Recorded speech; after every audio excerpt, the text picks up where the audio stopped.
Oh, okay. Welcome, welcome, welcome. I am Jonnita Stanton. We have Reginald Perryman and Kashka Williams. We are TSARE, and this is the There Something About Real Estate podcast where we talk all things real estate. What's going on? Word. I'm trying to figure out what we getting ready to discuss here today. And There's a lot going on in the market it is. It right now. is. Yeah. It's it's a lot of crazy stuff going Yeah. on. So we're gonna start off with. Yeah. I want to talk about like the buyer's remorse. And I'm seeing like a lot of things shifting in the market right now. So like we seeing property sitting on the market a little longer, right? And we're seeing more price reductions. You seeing more inventory? I definitely so I just want to know, Right. do you recall it had to be maybe 4 weeks ago Yep. ish? You said it. Okay. So What'd you say? I just was talking about how the properties are lasting a little bit longer on the market. Right. Oh. Oh yeah. And so a lot of times I think that so I've been in real estate a really long time as well. I know like you guys, both of you guys have been as well, but when you're like in it and you're constantly on that MLS looking Yep. at stuff, you just feel stuff a little bit different and you see it and you notice it. But yeah, I have been noticing that the properties are like it's a lot more. So I think what we were talking about was like an inventory question, and I was like, I'm seeing more inventory, way Right. more than it was a few months ago. And I'm like, I'm sitting here and I'm watching it and I see it. And even like I just did a search for a client who's looking in a very specific like school district. And 3 weeks ago, there was like three properties. Right. When I did it a couple days, like 2 days ago, there were 22 for that very Uh, specific school district. that's a Yeah. that's a hell of an outlier though. But yeah, that's a I mean that's not normal. So We it's don't 3 to know. 22. Well, And so you would have to, yeah, because so you can't say it's an outlier. It's not like this stuff has been like tested right now. We're starting to feel new waves and different heights and things like that. And so that was just one specific incident where I'm saying I'm noticing more inventory. And so yes, we went a few weeks ago for this particular school district. We couldn't find very many houses listed at that time. right. But Mhm. today there are more listings and they're a mix of new like a couple days on the market and a mix of like they've been here for 17 to 30 that Right. yeah. Well, So what I'm seeing too is I'm seeing more inventory, but that has to do with that spring summer mhm. influx That's what of I was about to say. sellers. Mhm. Like, oh, I'm gonna wait till summer or Yeah. spring to sell my Mhm. home. Well, this year I tell people never to wait, right? I said if you ready to sell it now. The best time to put your home on the market is when people are buying houses, and that's all the time. All the time, right? So if you were planning on selling your home in January, February of 2022, that's when you should have put it on the market. You could have got multiple offers above asking price.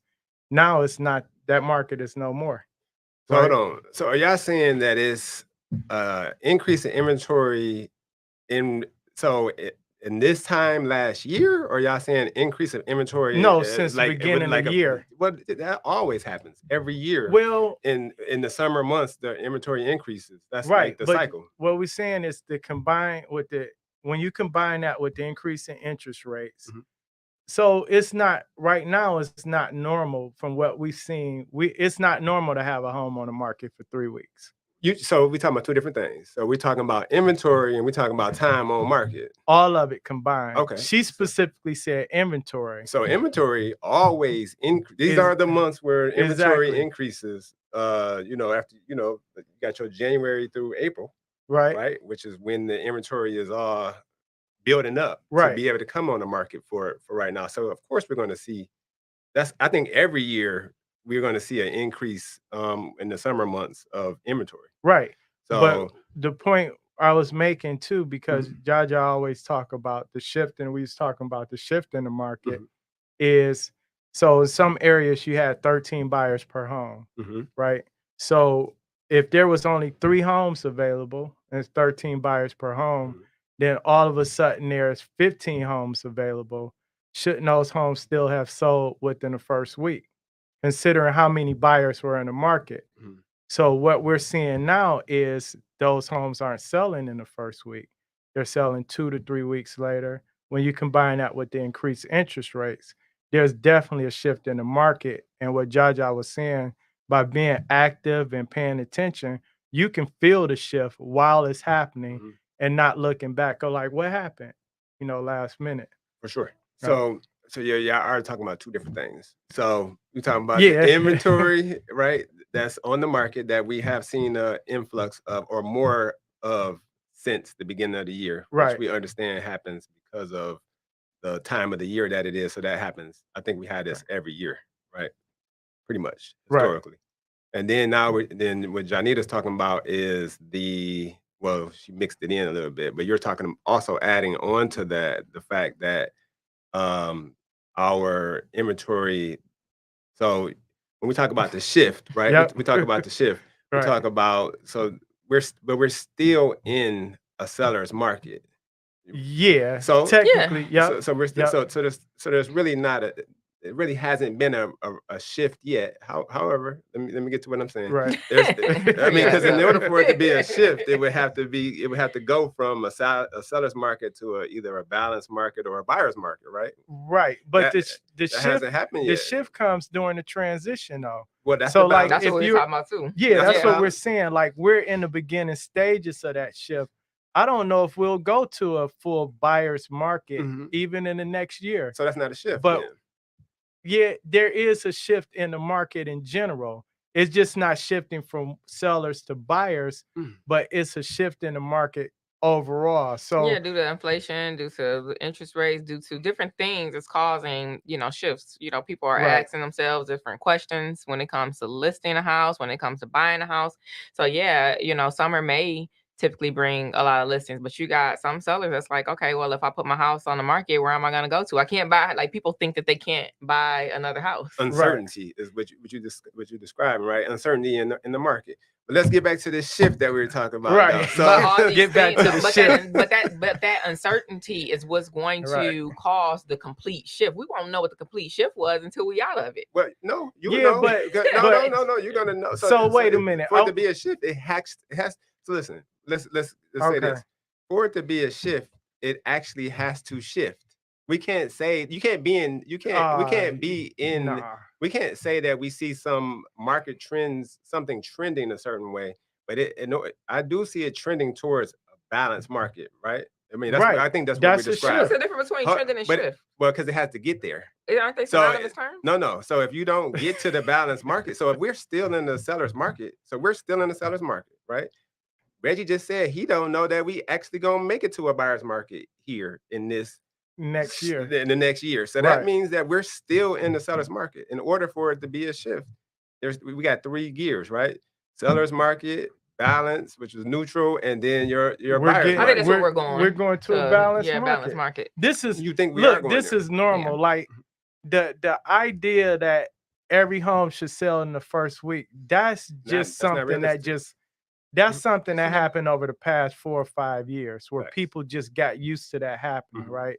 That's not normal. A normal market, the homes will stay on the market about 30 days or so.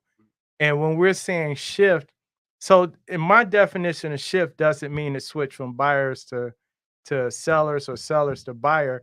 It's anything that changes it from what the norm is to something new, right? So right now, the shift is from a seller's market to a balanced market, and from balance to either side back to a seller's or a buyer's market. So I think we're shifting to a balanced market.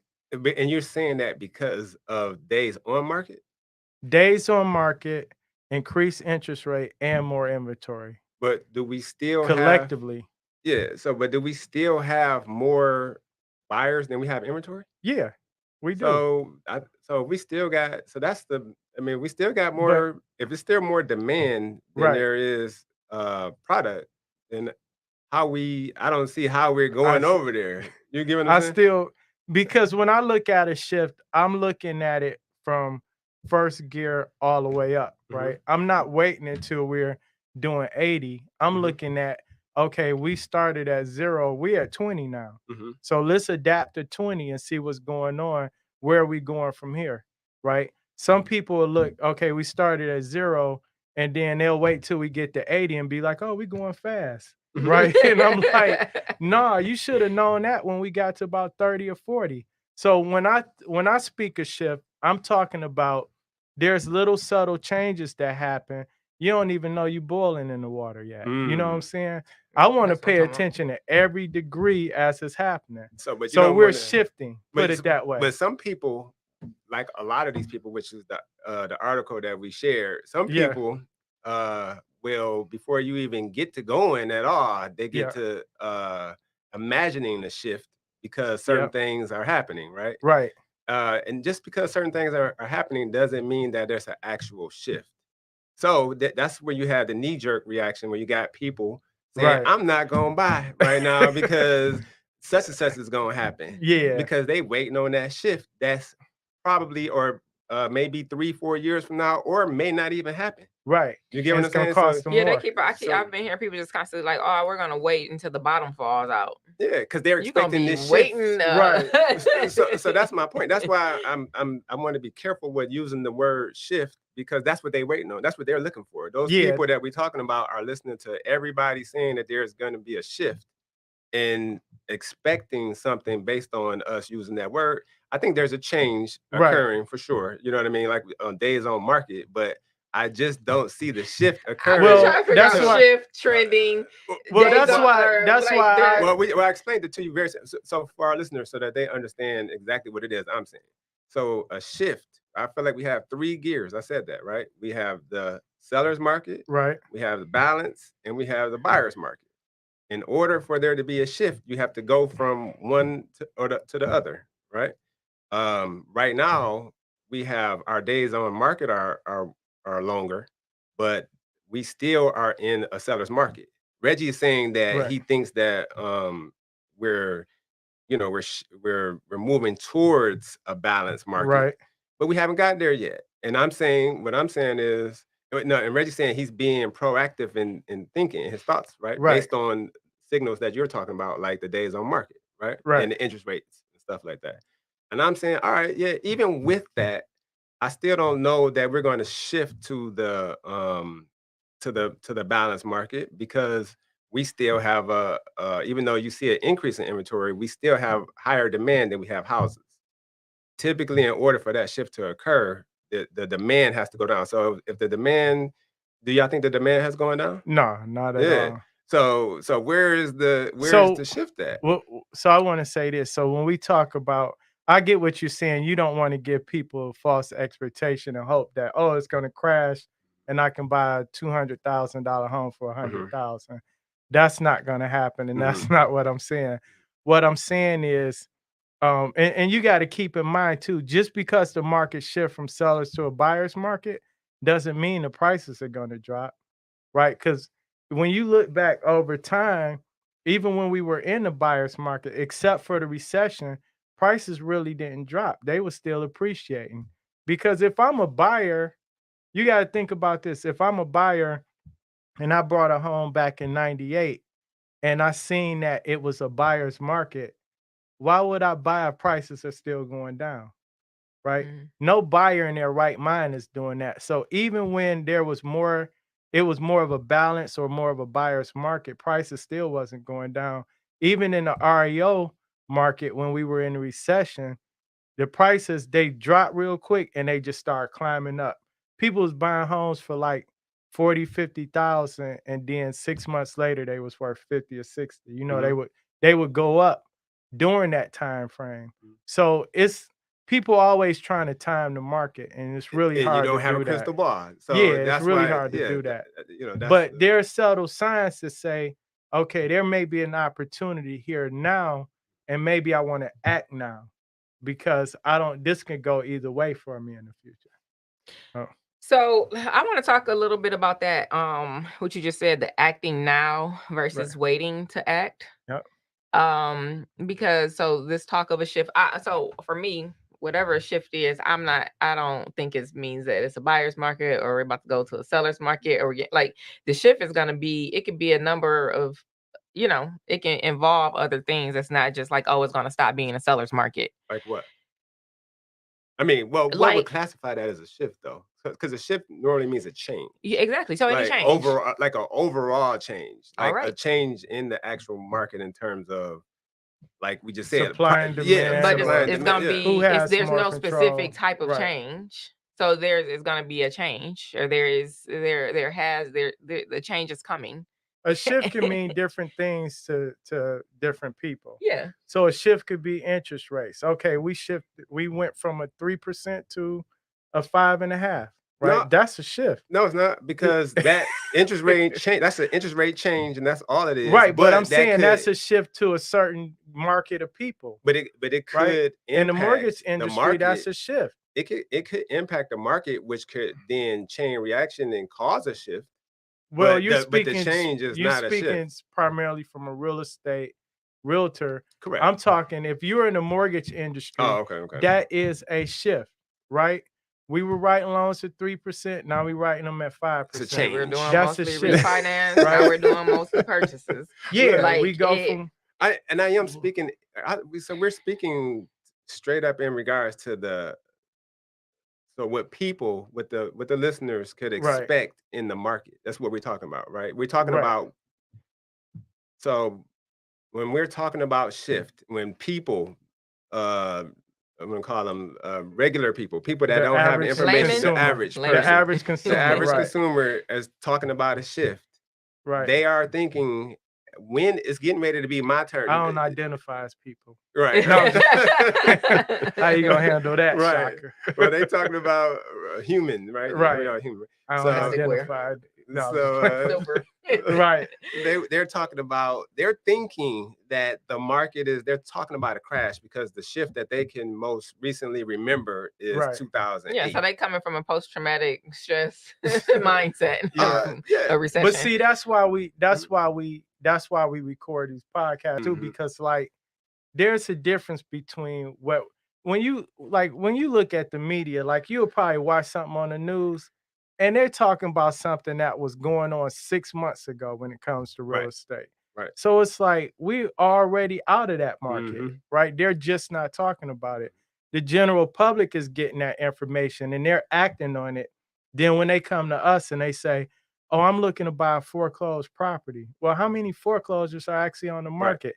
They just heard that, right? Yeah, it's like So I got then- a call. Somebody, the request was, can you send me land bank properties? And so my response was, no, I can send you the link to the land bank. Right. But what I can do is I can send you properties that are below a certain price point. Right. You know what I mean? Because you're still gonna get distress. You're still gonna get, if there's anything foreclosed, like you're still gonna get what you're asking for. You may even find some land banks on those listings. But like you said, when you're talking to, like, laymen, people who are not necessarily in the business, they just think like, oh, it's foreclosures or it's HUD. Remember that? Right. It was a Oh long time yeah, ago. Send me everybody think HUD properties. every property But is a HUD property. yeah, Right. now it's in this market here, send me land bank properties. But you can. I'm glad you brought that up because a lot of times people say, "Oh, I just want foreclosure properties because I want a deal." So that means you're gonna bypass the short sale. You're gonna bypass the probate properties. You're gonna bypass any other property that's a distress or just an average seller that just want to sell it for cash. But just because it don't say foreclosure, you don't want me to send it to you. So the foreclosure is 80,000 and it's worth 160. But I got this other property that's 50,000 and it's worth 160. But just because it says foreclosure, you don't want it. Right. Yeah. Right. So people gotta change. You want a deal, you don't necessarily want foreclosure. Yeah, property. as long as it's a deal has. So back to what I was asking, like talking about the waiting, and I've had conversations with individuals, kind of like, the questions for me is like, well, why do you want to wait? And then Right. you kind of getting that response from people. Well, we wait for the bottom to fall out. Okay, that might not ever happen, but would you like to tell me what your goals are? Right. So that maybe we can meet those, because you can still buy property that has equity, because if you're looking for equity. And then some people, what I'm finding is, really don't even understand what that means either. Like, I was on a listing appointment and the seller said, I don't even have any equity. And I said, you're showing a potential $60,000 net profit here. Right. that means that there's equity. So I just think that it's a lot of education that needs to be going on. Like people definitely, like Shaka's favorite, we need to be talking to like the professionals about it, asking the questions. Like don't just be scared to have a conversation. Like I can't make you buy a house. Just ask me a question. Call us. Yeah. It's no dumb questions. It's just exactly the fear of asking a question. And most people, you'll be surprised how many people own a home that do not understand the home ownership or home purchasing process. Somehow they just got a loan and they own a property. And when you talk to them about selling the property, it's always, well, I have to do all that when I brought it. Well, yeah, you paid $10,000 for the house. Of course you didn't have to. Now we're trying to sell it to somebody for $200,000. Well, when I brought it on a quick claim deed. Yeah, because you chose to do that. Nobody educated you on that. But so a lot of people, they own a home, but they wasn't educated on the process. So I run across that. You'd be surprised how many people I run across. They don't understand simple things like, oh, I took out a you ask them, how much do you owe on the property, or do you have a mortgage? No, I don't have a mortgage, but I have an equity. I took out an equity loan. Or they'll say, we'll get the closing and we'll get the payoff statements. And they'll say, oh, I didn't think I had to pay that back because it was like an equity loan, right? They thought they would pay it back after because the way the loan rep or the mortgage banker explained it to them that it wasn't an actual mortgage. They thought they didn't have to pay it back, but it's still a lien on the property. So I got a question for y'all, because you was getting ready to transition to the people that want to wait. Yeah. So let's talk about what that means or what they're expecting in that wait. So what do y'all think? So we did a little bit of research. The average sales price here in Michigan is around $250,000, right? Give or take. So what do you think that people, when they say they're going to wait, and the interest rates are around 5.5%, 6%, right? So what do you think people that are waiting are expecting? What type of drop? They think it's going to drop from what, 250 to what? I think that I honestly feel like people think that it's going to be 2008 again. And the house that they want in their favorite area, you know, the area, whatever the area is that you want to be in, they think that that house is going to be 70% less than what it is now. Oh, you know what? I'm gonna say this because this I'm gonna say two things. My personal experience with that, but before I say this, this always pissed me off about people buying real estate, right? I'm waiting for the bottom to fall out, right? Nobody says, "Oh, I want that new Cadillac truck. I'm gonna wait till they come down to 20,000, right?" Then when it's 20,000, oh, I don't want no used truck. I want a new one. Guess how much a Cadillac truck new costs now compared to 4 years ago? Right. So only when it comes to real estate, everybody trying to wait. Nobody is in the stock market saying, "I'm waiting for Apple to come down to $60." You know what I'm saying? You invest in now. Well, if it come down to 60, you probably buy more, right? So if the market drops like that, just buy more houses and balance it out if you can afford it. But overall, my personal experience, we started looking, we wasn't seriously looking, but there was one house I brought, of course, so we ended up flipping it instead. And I say this all the time, man, that house is worth $60,000 more. And this is only like 2 years ago. $60,000 more. And if I brought that same house right now, I would be paying like 2.5% more interest. So just simply by waiting a couple years, automatically cost me an extra couple $100,000. Yeah. You know, so it was no way I could have timed that. It was just at the moment, I thought maybe I can find better, right? And that's not always the case. But I want to talk about the money that we're leaving on the table. So that's where I was getting at. So I was doing the numbers. So that's why I want y'all to get, these are made up numbers, right? Because we don't have a crystal ball. We don't know how much the market is going to drop. But you said 70%. Yeah, I mean, I was being a little, so I'm a jerk. I'm sorry, guys. The 70 was probably big, but I think what I'm saying is let's do some real numbers from the past. We'll go back over. Remember I did the Woodingham house? Yep. So over in Bagley, we're talking about nice, thick brick, traditional 3-4 bedroom, 2.5 bath houses, 18 to 2,300 square feet or so. During the recession, you can get those houses for like $60,000, $70,000. Today, those houses with actually they can be not very updated, very well taken care of, and you can get a house over you can't get a house over there for less than 170,000 now. Right. So, that's more so what I mean. I think that they're waiting for that 170 to $200,000 house to go back down to 65 or 70,000. Which we've already said that's not going to happen. So and hold on, there's another part of that too. Keep in mind, like the condition of those homes as well when they're in that price point. Right. Too. Right. So I'm saying I think it's unrealistic. So you think okay? So those are the people. So we have the people that are waiting, that are unrealistic. Those people will probably never buy a house. Right, because it's probably just an excuse for them not to buy. Right, those aren't real. Those people typically aren't.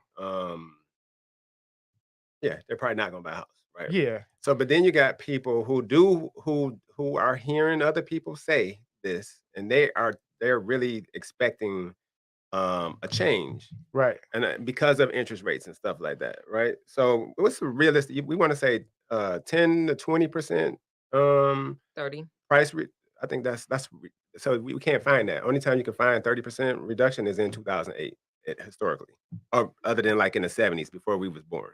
Yeah, right? You probably 10% would be fair. Okay, so what I did is I wanted to show, and interest rates are at 6% right now. If we drop 10%, everybody gonna start buying them up again. Yeah, I mean, it's just on 10%, but think about that, right? So we said the average sales price is $250 at 6% interest rate right now. You're paying $1,450.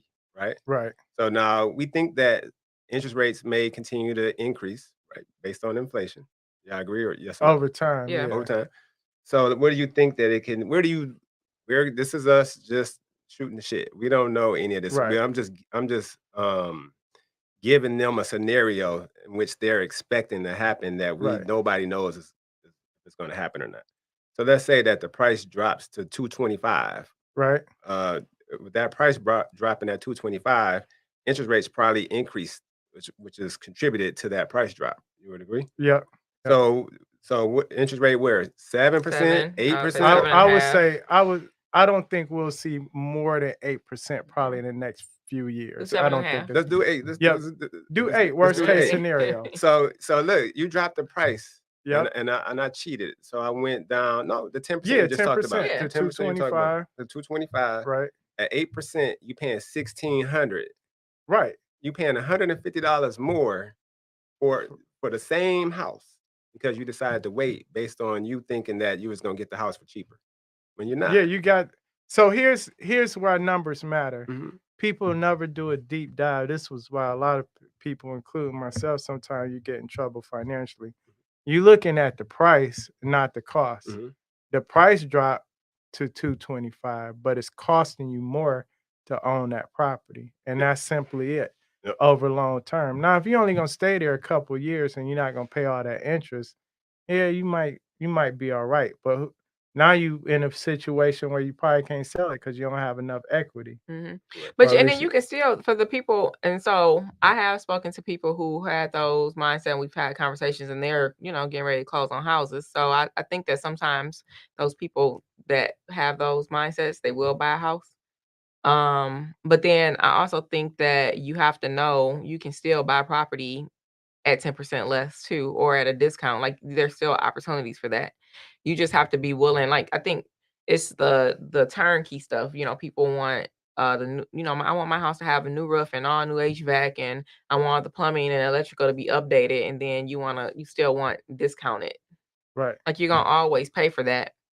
So what we're saying, you cost yourself $50,000. So if the scenario that they're hoping happens, so the scenario of a 2008 is not realistic, right? Unless something else occurs between now and a couple of years from now. So the other scenario is it does drop 10%, which is still high historically, right? From year to year, and then which would typically be caused by increased interest rates, right? Or inflation, unemployment. Right? It has a lot of different factors, right? Yeah, but here's the thing: the scenario I gave where I could have I cost myself 50, 60,000, not including the interest rates, right? My property value on my current home went up. The reason I bring that up is because I'm already in the game. I'm a homeowner. So yeah, I lost out on that, but my current home went up to kind of make up for it, right? And now I can afford to buy in this market and be like, okay, I'm willing to pay 50,000 more because I got a home to sell where I built some extra equity in. People that are not in the game, not even playing, scared to jump in, they're going to continuously lose out. Renters. Because Talking to the yeah, renters. and then the rental market is just ridiculous. Crazy. Yeah, it's Rent constantly going never up. goes backwards. I don't care what the market does. Rent just never goes backwards. We haven't seen, people are still calling looking for $800 3-bedroom homes to rent in Oak Park and Southfield. That's not happening no more. Doesn't exist. Yeah. So I want to transition to speaking of buyers. I want to talk about this Realtrends report about buyer's remorse. And I brought my old man notes. So they said 60% of home buyers said they had at least some buyer's remorse for the homes they brought. And what they're saying is that a lot of people, part of the problem is because they rushed into the process without understanding the steps of buying a home. And most of what's going on is they regret because of the maintenance costs, which is saying on average it's about $3,000, but it's went up to about $5,000. And between the maintenance, utilities, home improvements, and things of that nature. So I think when you see reports like this, a lot of people just didn't understand. They kind of rushed into it like, oh, I just got to buy It a was a home, the fad. market. Yeah. And not really understanding when you mention the true cost, the cost versus the price. And a lot of people didn't calculate all of that in. Now they regret the decision because they're saying like, I forgot how many people. They said like it's only like 10% of people have $5,000 emergency funds that cover emergency repairs. Some people don't even have $1,000. So they got into this home for little or no money down. Now they have this home that they can't afford to maintain. And my question is because all the loan reps I deal with, they want you to have a certain amount of money in the bank. They want you to have had the money in the bank for a certain period of time. And they want to see a pattern of you actually being able to save money plus reserves.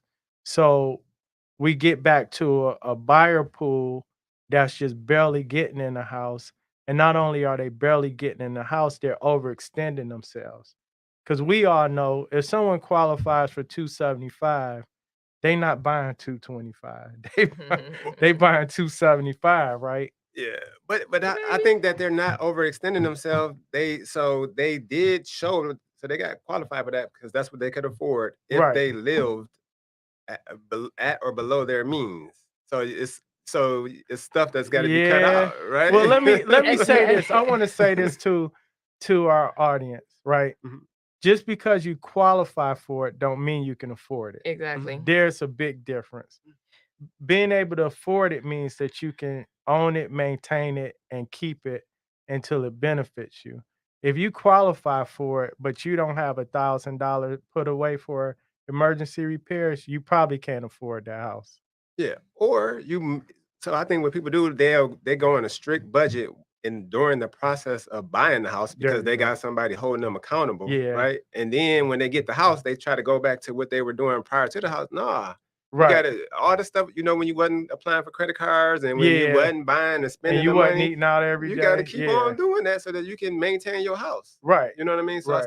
so I guess what I'm saying is, I think that would be responsible for a lot of that remorse. Now you got to be responsible. You know what I mean? You gotta act like a homeowner as opposed to a renter. Because as a renter, when you tearing up somebody else's shit, you really don't care that much. You know what I mean? You're gonna call the landlord and have him come over and fix this. But now that's your responsibility. Yeah, because they did say like and part of the article was saying that the overall cost was to increase utility expenses.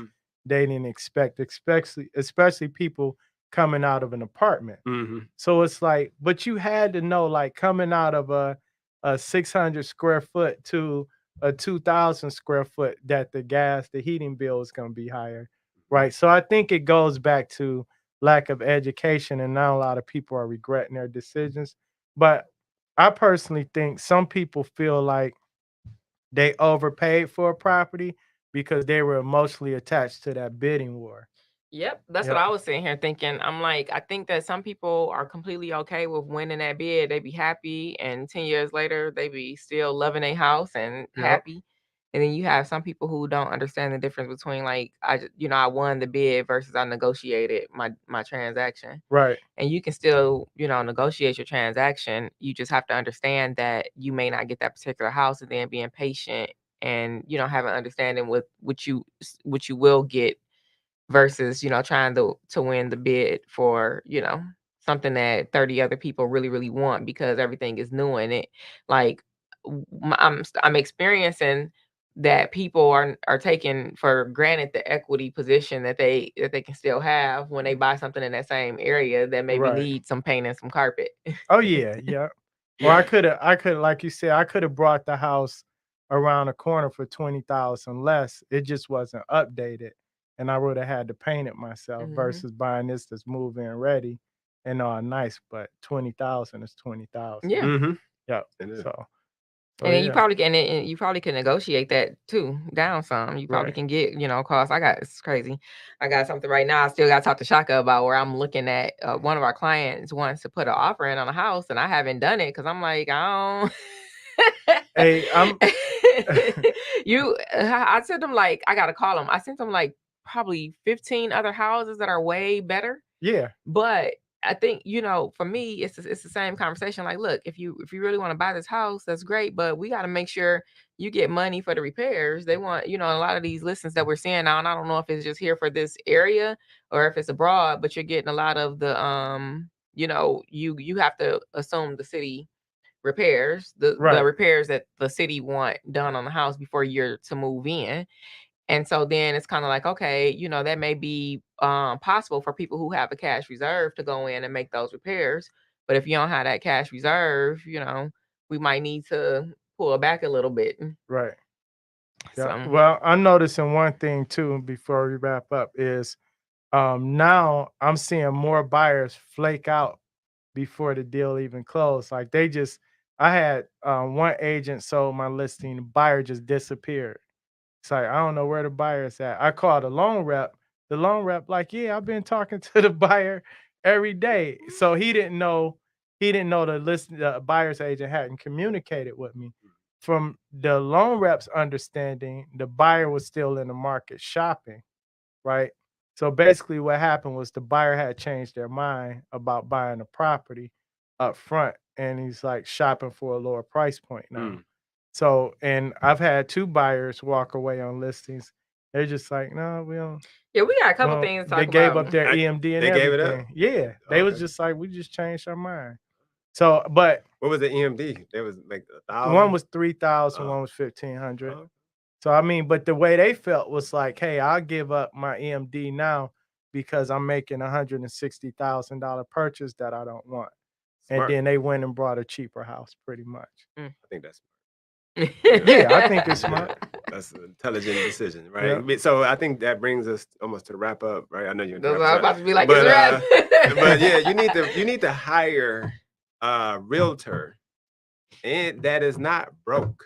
That's you know what I'm saying? That is not out here trying to get you. So I think that's one of our strengths, right? right, It's a strength and a weakness because I've been fired for that, right? right. When you see somebody doing something that Yep. you know is detrimental to them financially, Yeah, and you know what I mean? And some realtors do not care. You know what I mean? They just need to get their right, commission, right?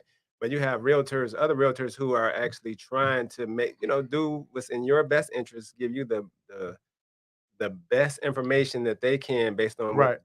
based on What they're their allowed to do. yeah, within the law, right? So yeah, And I want to clarify what he's saying. So as a realtor, we're not licensed. We can't give financial advice because that's not what we're licensed mhm, for. We can't give accounting advice or legal advice because that's not what we're licensed for. But basically, what you're saying is, I'm not going to try to push you to buy a house that's out of your budget. It's up to you to tell me what you want, what you're looking for, and what price range.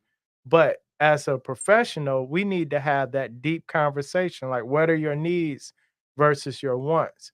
Do you just want to get the base model and be able to keep it for a long time? Or do you want the premium model and be calling me back in a year saying you're in trouble? Right. So let's have that conversation.